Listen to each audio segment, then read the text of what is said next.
पण जो चांगला उमेदवार आहे त्या व्यक्तीला मतदान तुम्ही नक्कीच केलं पाहिजे।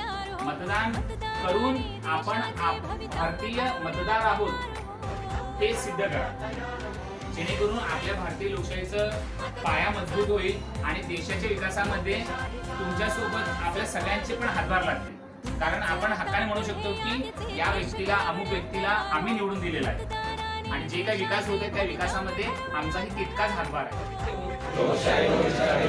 याद्वारे प्रतिज्ञा करतो की आपल्या देशाच्या लोकशाही परंपराचे जतन करू आणि मुक्त, निपक्षपाती व शांततापूर्ण वातावरणातील